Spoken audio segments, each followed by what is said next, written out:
Bom dia, boa tarde, boa noite. Eu sou a Carol Bros e sejam bem-vindos a mais um vídeo no meu canal. E hoje eu decidi bancar a detetive e tentar desvendar o mistério da Agatha Christie. E o livro em questão que eu escolhi para tentar adivinhar, tentar desvendar, foi A Casa Torta. Eu não conhecia muito do que se tratava esse livro. Eu, na real, não sei muito do que se trata a maioria dos livros da Agatha Christie. Eu tenho uma noção de um ou outro, principalmente por causa dos filmes, mas de resto não sei porque eu nunca me interesso tanto assim pelas versões de mistério dela. E assim, no momento em que eu estou falando com vocês, eu já li todo esse livro e eu já cheguei às minhas conclusões. Mas antes da gente conversar sobre o final e se eu acertei, se eu errei, vocês vão acompanhar a Carol do passado em diferentes etapas do livro, tentando chegar às conclusões e mostrando, né, o processo de raciocínio dela. Então, feita essa introdução, fiquem com a primeira Carol do passado para dar uma explicação geral do início dessa história toda e como que se deu a investigação do crime que acontece aqui nesse livro, tá bom? Vejo vocês mais tarde. Oi, gente, Carol do passado aqui para trazer as primeiras atualizações do caso. Então, começamos a história no momento em que o nosso patriarca Leonides desfalece. Esse carinha já tem mais de 80 anos e ele foi desvivido com um veneno. Ele era alguém diabético, então todo dia lá ele tomava suas insulinas. E aí alguém trocou o conteúdo de uma dessas insulinas para um líquido que, se eu não me engano, é colírio. E aí, para eu explicar a minha rede de raciocínio, temos em rosa todos os possíveis suspeitos, que eu já vou falar um pouco deles. E aqui, em verde, temos todas as dicas, pistas, reflexões que podem me auxiliar a desvendar quem foi que desviveu o nosso querido patriarca Aristides Leonides. Porém, entretanto, todavia, leve em consideração que ele veio lá da Grécia pequeno para a Inglaterra. E assim, uma pequena observação, eu não sei se foi escolha narrativa da senhorita Agatha Christie, mas já tem muita xenofobia aqui, viu? Nossa, os ingleses são maravilhosos, top of the world. E aí o pessoal que não é de lá é visto como um ser inferior, um ser de pouca inteligência. Ele é tipo a exceção da regra, mas ainda tem muita gente que desmerece ele e acha ele um monstro porque ele não é inglês nascido. Enfim, tinham várias pessoas morando na casa dele, né? Que é a Casa Torta. Mas quem são essas pessoas? Temos a atual esposa dele, que é a segunda, né? Ele teve uma primeira esposa que desfaleceu há vários anos atrás, e aí com essa primeira esposa, eles tiveram 8 filhos. 6 deles foram desvivendo ao decorrer do tempo e tudo mais, e aí sobraram 2. E quem são esses 2? É o Philip e o Roger. O Roger é casado com uma outra moça que, se eu não me engano, ela é uma cientista. Eu não vou ficar falando todos os nomes porque eu sou péssima com nome. E aí não faz tanta questão. Nós dando uma característica específica para a pessoa já funciona mais fácil para mim. Então temos o Roger casado com uma cientista e eles não têm filhos. Aqui. E aí temos o Philip, que é casado com uma moça, uma mulher que é atriz.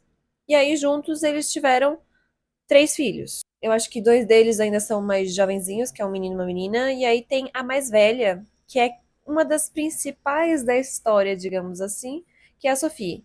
O dela talvez seja importante lembrar o nome. Aí a Sophie, ela também tem uma amizade meio romântica com um carinha chamado Charles, que eles estão querendo se casar, só que aí depois que aconteceu o desvivamento do nosso querido... Ai, meu Deus, agora que eu percebi, ele tem um nome parecido com a minha avó. Minha avó se chama Leonídia. E aí, com o desenvolvimento do Leonides, a Sophie está um pouco receosa. Ela é uma orgulhosa e aí ela não quer se casar com o cara enquanto não for solucionado o caso. E aí tem mais algumas pessoas que apareceram um pouco ou ainda nem me deram o nome direito, mas tipo, tem um tutor dessas crianças mais novas, tem uma babá, que eu não sei quem que é ainda, não falaram o nome. Tem o Johnson, que é o criado, sei o nome só.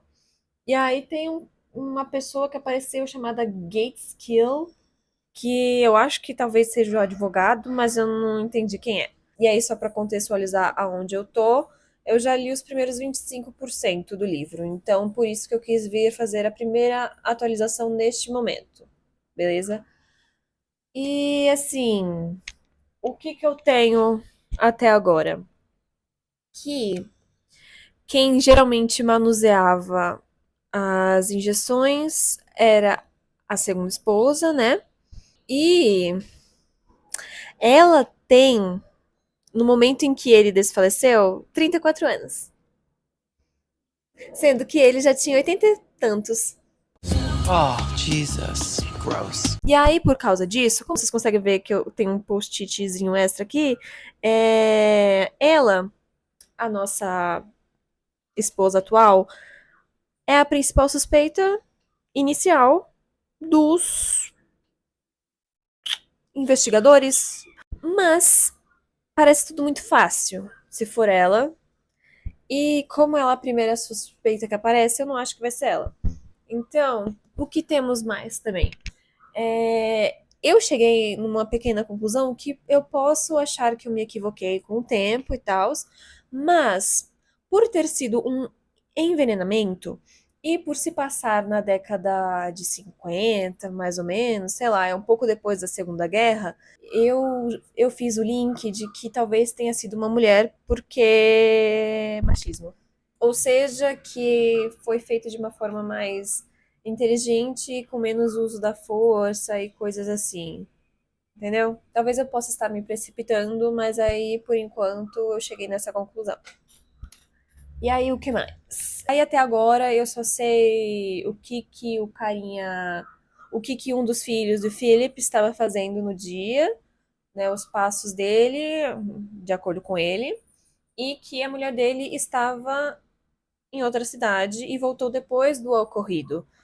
E assim, até o momento é isso. A gente meio que conheceu metade dos personagens, temos os nomes de quase todos, mas ainda não nos adentramos em todos e o que, que eles estavam fazendo e quais seriam as motivações deles.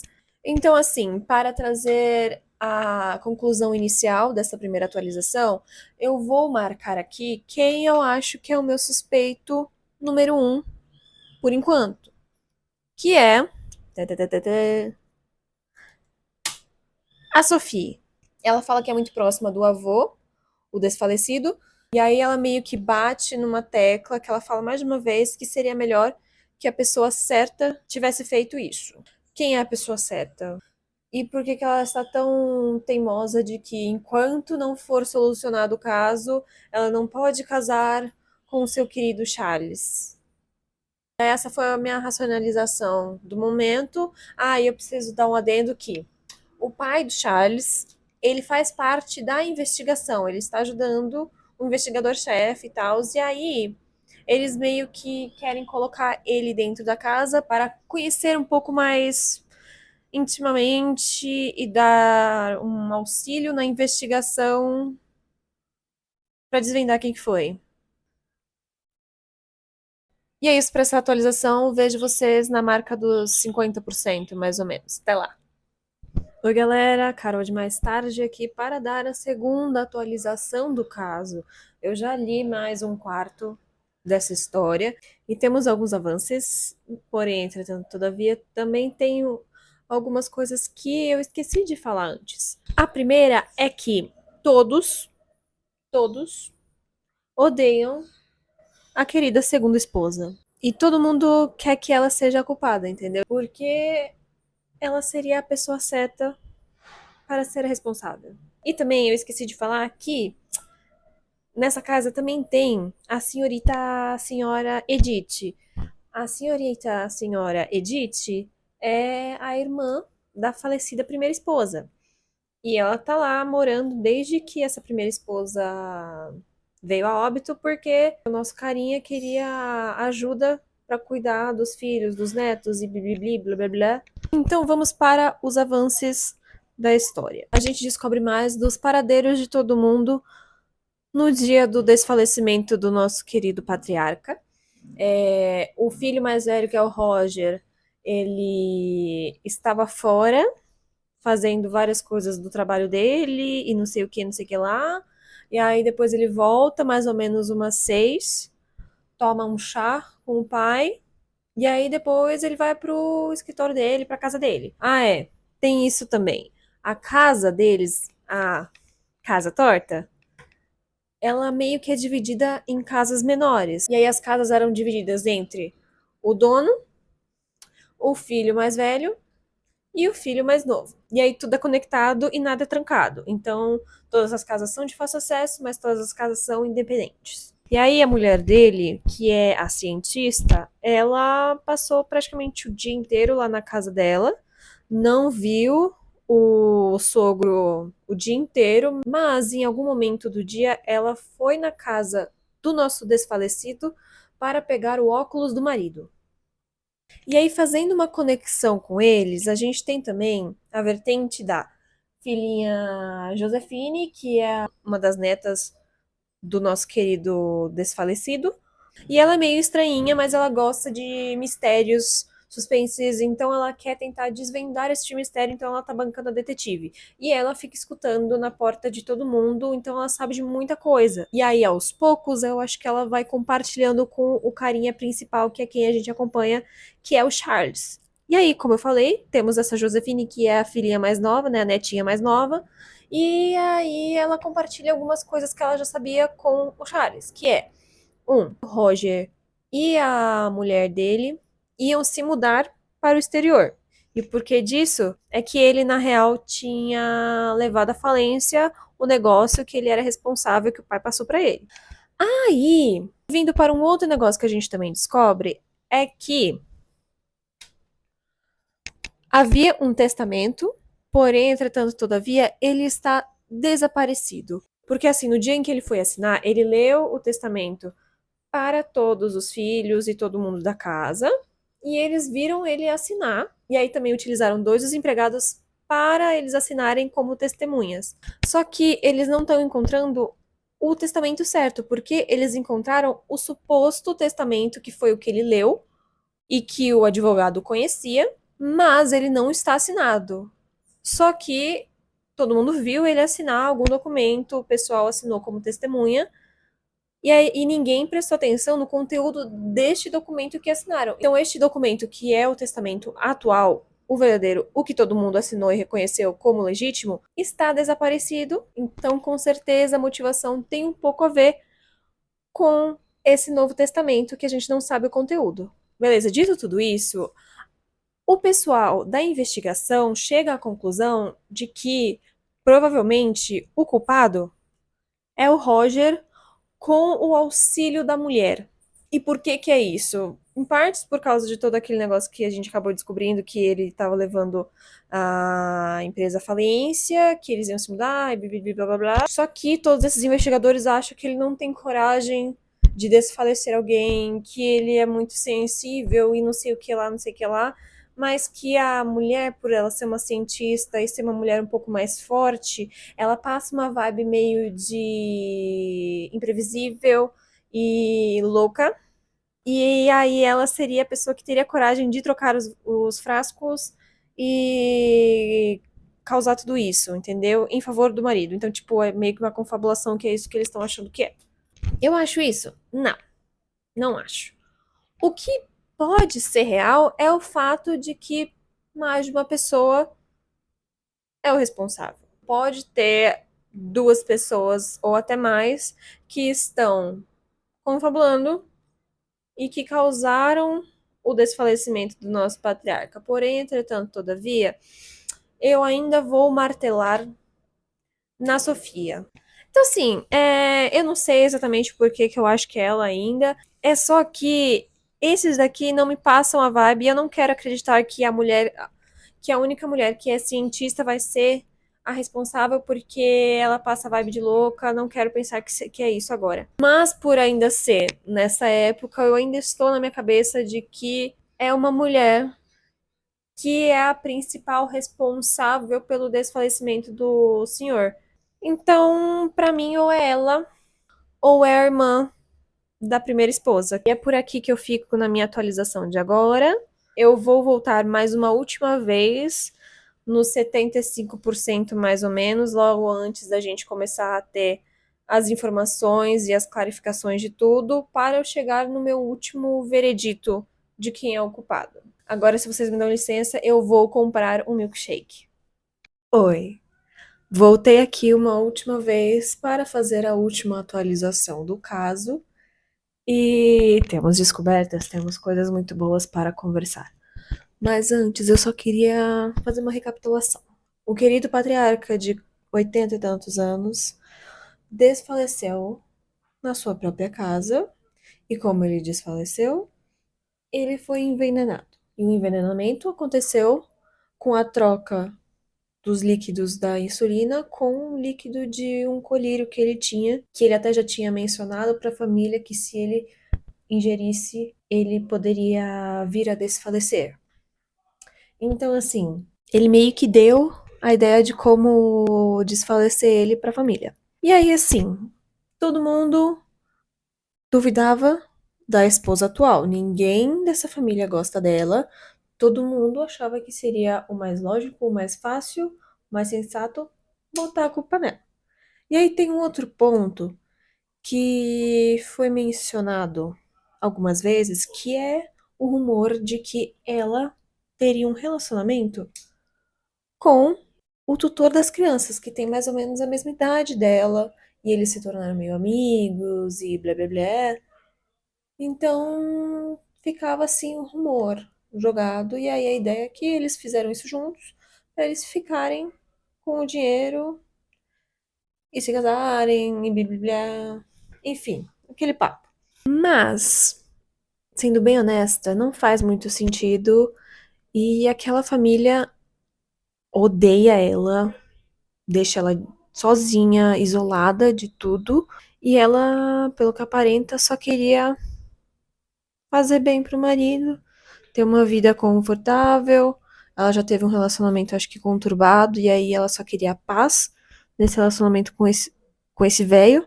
Além disso, tivemos os desdobramentos da localização do testamento oficial. Ele foi parar nas mãos de um amigo próximo do nosso querido falecido, que ele confiou. Ele não queria que mais ninguém soubesse e não avisou o advogado dele nem ninguém. E vamos lá. O que estava escrito neste documento? Que uma parte deste dinheiro ia para a esposa, só que aí todo o resto ia somente para uma única outra pessoa, sendo que antes ele tinha dividido entre os filhos, entre os netos, para a senhora velha lá, irmã da falecida primeira esposa, mas nesse não. Ele só deixava uma parte para a esposa e aí todo o resto ficava para Sofia. E ele explica um pouco isso com uma carta que ele deixa para o advogado ler quando ele recebesse esse testamento oficial. Que ele fala que ele sempre acreditou muito em líderes e que ele sempre foi um para a família e que é uma pessoa que conseguiria organizar as coisas, dar as ordens, direcionar, realizar tudo para fazer tudo dar certo na família. E ele não via isso nos filhos dele. Eles eram meio uns merdinhas folgados mesmo, que não sabia fazer nada direito. E ele também não via isso nos outros netos. Porque eles eram jovens ou um pouquinho bobos, entendeu? Que não aguentariam um tranco. Mas ele via isso na Sofia. Vocês estão vendo esse papelzinho amarelo aqui? Até a atualização anterior, eu só tinha esse papelzinho que era referente à nossa vítima. E esses menorzinhos aqui, que é só para identificar o suspeito da polícia e o suspeito meu. Mas agora temos um outro. A Josefine, a netinha mais nova, aquela que bancava a detetive e estava descobrindo muitas coisas, foi nocauteada. Ela sofreu uma pancada na cabeça E ela foi parar no hospital. E por que que fizeram isso? Porque começaram a entender que ela sabia demais. E que ela tinha posse de algumas coisas que poderia incriminar o culpado. E assim, ela tinha o diáriozinho dela que ela meio que anotava as investigações dela e tudo mais. Mas a outra coisa que ela tinha posse eram as cartas de amor entre uma mulher e um homem. E quem são eles? Bom, da forma que a gente lê, tudo indica que eram as cartas entre a esposa atual e o tutor Lawrence. Só que assim, não tem nenhuma assinatura. E nela, a gente realmente enxerga o nome do Lawrence, né? Está direcionado para ele, mas não sabemos quem mandou. E por que que eu estou frisando isso? Porque qual é a única outra jovem, mais ou menos da mesma idade, que poderia ter alguma coisa com ele? A Sofia. A mulher que eu achava que era responsável desde o começo. E que ela está de conspiração com o Lawrence para eles finalmente ficarem juntos. Ela começa falando: Ah, Lawrence, meu querido verdadeiro amor. E aí depois ela fala muito bem do nosso querido desfalecido, mas que ele já está velho, que ele já está cansado, que ele precisava finalmente descansar e que assim eles estariam livres para fazerem o que querem, para ficarem juntos e tal. A Sofia, ela tecnicamente estava com planos de se casar com o Charles. Só que ao mesmo tempo, nenhum pedido oficial foi feito.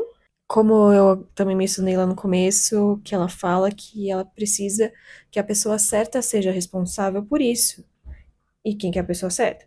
A Brenda. Porque aí tudo dá certo pra ela. E não só isso, mas ela vai ficar com todo o dinheiro. E o carinha que ama ela, né, que quer se casar com ela, o nosso principal, ele é filho de um dos investigadores que tá cuidando do caso. Então, se ele se metesse no meio, mas com o bias de que ela é inocente, de que ela é o amor da vida dele, e querer defender, né, a honra dela pra finalmente se casar com ele, ele vai acabar direcionando tudo isso pra qualquer outra pessoa que não fosse ela, pra ela se safar. Então, assim, a gente já tá nos finalmente. Eu acho que vai ter mais uma descoberta bombástica, mas os mistérios meio que pararam por aqui. E aí, assim, eles, né, voltaram pra Brenda. Dá pra ver muito tudo que eu tô fazendo. Com o auxílio do Lawrence, né? Provavelmente, de acordo com a cabeça deles, eles acham que ele que meio que fez tudo ou deixou tudo pronto. Mas a Sofia é a minha suspeita desde o começo e eu vou terminar com ela trabalhando em conjunto com o Lawrence, mas ela sendo realmente a responsável, porque assim, eu acho que eu não mencionei muito, mas ela é exatamente o que eu vou enxergou nela. Ela organiza muita coisa da casa, ela gosta de dirigir a mãe dela, né, que a mãe dela é atriz, e aí ela tá sempre direcionando a mãe, ajudando no que falar, no que não falar, no que fazer, no que não fazer, pra ela se sentir melhor e nananã. Ela cuida muito das crianças, ela tá sempre ajudando na cozinha, na casa, não sei o que lá. E aí, no momento em que ela tava discutindo com o Charles, né, o nosso Charles, sobre o Lawrence, mas ela defende o Lawrence e fala que ele é muito charmoso, que ele tem os seus atributos, que ele tem uma mente muito bela, uns negócios meio assim. Então é por isso que eu fecho nela e no Lawrence. Ah, e aí tem um momento que a Josefine, ela solta uma fala que ficou grudado em mim, que é que a pessoa que sabe demais está correndo risco, mas às vezes a pessoa não sabe o tanto que ela sabe. Então, tipo, eu acho que ela também achava que era da Brenda com o Lawrence, mas na real era da irmã dela com o Lawrence. E ela não sabia desse ponto, mas ela foi nocauteada. Sabe quem encontrou ela? A Sofia. A minha investigação vai parar por aqui. Então foi isso. Eu vejo vocês no encerramento. Fui tapeada. Olha, eu estou extremamente decepcionada com a finalização desse livro. Eu não acredito que não foi o que eu falei. Tá, eu já dei o spoiler de que eu errei tudo, né? Mas vamos conversar sobre os desfechos que aconteceu nesse livro até a gente chegar com a revelação final. Primeiramente, que a gente também descobre que a dona Sofia sabia do testamento real. Ela tinha conversado com o vô dela e ele tinha contado para ela quem que ia receber toda a herança, que tudo ia para ela, só um pouco ia ficar para a esposa. E isso fez eu acreditar ainda mais na minha teoria de que era a Sofia junto com o Lawrence. Porque a nossa querida Agatha, ela não colocou o que estava assinado. E honestamente, a Sofia, ela estava sempre controlando todo mundo, tomando as rédeas de tudo, dirigindo a mãe. E aí daí a gente vai também pro assunto que é a Josefine. Ela tinha sofrido um acidente, né, uma pancada na cabeça, mas ela ficou bem, e aí, né, depois de um tempo ela voltou, e aí ela fala que a polícia foi burra e que ela sabe quem é, e que talvez ela não esteja falando quem é porque ela gosta dessa pessoa. E aí isso me direcionou de novo para Sofia, que todo mundo da casa gosta dela, mas que teria sim a capacidade de desviver alguém. Ela até mesmo fala isso, que ela teria a capacidade se tivesse uma motivação muito boa.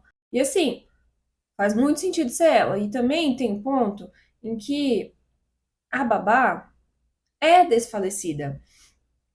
Ela acaba tomando um leite que era para ser para a Josefine, ou seja, tentaram novamente desviver ela, mas aí ela não quis tomar o leite e aí a babá tomou e aí ela. Aí o pessoal tava muito preocupado com a Josefine ainda estando lá na casa, queriam tirá-la de lá, a mãe queria mandar ela lá pra Suíça, e aí aquela tia-avó lá, irmã da primeira esposa, ela decidiu levar a Josefine pra tomar um sorvete, pra ficar um tempinho longe da casa, só que elas não voltam. E aí depois a polícia informa que elas sofreram um acidente de carro e estão desfalecidas também. What? E aí, ai meu Deus, o nosso carinha principal encontra uma carta da velha, ou melhor, duas cartas. Na primeira, ela assume a responsabilidade pelos crimes, fala que foi ela que desfaleceu o cunhado, que não lembro por quê, a razão dela, mas ela toma responsabilidade. E aí tem outra carta que é somente endereçada para a Sofia e para o nosso querido Charles, que junto com uma outra carta tem o caderninho da Josefine, que é o caderninho que ela usava para desvendar os mistérios. Só que aí nessa segunda carta, né, conjunto de coisas, é revelado que a culpada é a Josefine. O caderninho de detetive dela, na real, era um diário onde ela escrevia tudo que ela fazia e admitia: ah, hoje eu desfaleci meu avô. Ah, não sei o que, não sei o que lá. Ah, eu vou fingir que eu me desfaleci, eu vou fingir que alguém tá querendo me desfalecer. E aí a motivação dela é porque o avô não queria deixar ela fazer balé. Girl, bye. Bye. Get out. Eu odiei esta resolução. Eu odiei esse final. Não faz sentido. Eu fiquei muito brava, porque só porque é uma menininha que quer ser uma mulher detetive e ela é diferente, e ela não tem medo de falar de morte, e é uma criança de 12 anos, ela é a responsável por tudo.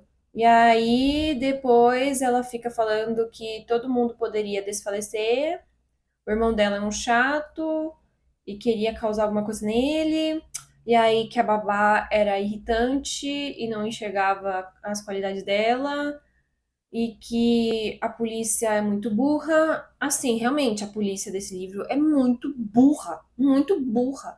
Só que ao mesmo tempo eu não consigo engolir esta resolução, porque pra mim em nenhum momento faz sentido. Tipo que nem quando ela sofre o primeiro ataque, ela toma uma pedrada na cabeça. Só que aí, porque tinha uma cadeira com lama em cima, ela que, na real, tentou colocar na porta que ela fica brincando, de uma forma que equilibrasse, e aí uma das vezes que ela estivesse brincando, ela ia deixar cair na cabeça dela.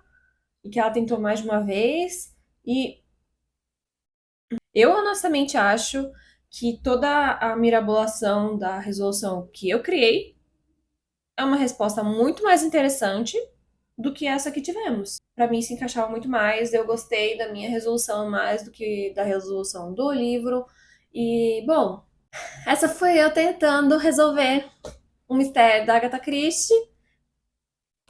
Um mistério da Agatha Christie, eu fui tapeada, não acertei. Se vocês quiserem que eu tente de novo com algum livro, por favor, coloquem nos comentários algumas recomendações. Me fala aqui se você estava acompanhando comigo ou quando você leu este livro, você chegou à mesma conclusão que eu. Você descobriu o verdadeiro assassino, ou você errou feio, errou rude e não conseguiu adivinhar nada dessas coisas. Para você ficou, ó, uau! E eu também preciso falar que tem muita xenofobia nesse livro. Eu não sei se foi escolha narrativa para os personagens que ela criou aqui, mas sabe quando você sente que não parece que vem do personagem, mas sim de quem tá escrevendo? Então, foi o que eu senti. E também é assim, ai, muita fala meio misógina, meio machista, tipo aquele machismo meio benevolente em que tá sempre meio encoberto, que meio que valoriza a mulher, mas só que naqueles cargos de servitude, de cuidado, de delicadeza. Tipo, sabe? Ai, porque o cara lá não era um macho viril, ele era incapaz de desviver alguém. Ah, porque a mulher era assim assado, ela nunca teria a capacidade de fazer nada disso. Ah, porque o outro cara era todo sentido, sofrido, ele não ia conseguir desviver alguém, mas só que ele conseguiria fazer por meio de veneno que é indireto e é uma coisa mais feminina de se fazer. E que a outra mulher lá, que é uma cientista, que quer a vida dela própria, que tem pensamentos fortes, ela parece uma louca. Ai, sabe? Eu não tenho mais paciência pra gostar de livro que tem assim, entendeu? Não importa que foi escrito numa época passada, na época de hoje, assim, não funciona pra mim. Então esse foi o vídeo da vez. Eu tentei desvendar. A pontuação desse jogo está 1 para a Dona Agatha e 0 para mim. Se vocês gostaram, por favor, me fala, que aí eu continuo. Talvez eu traga uma edição especial para o Natal. E, bom, esse foi o vídeo. Um beijo. Até o próximo.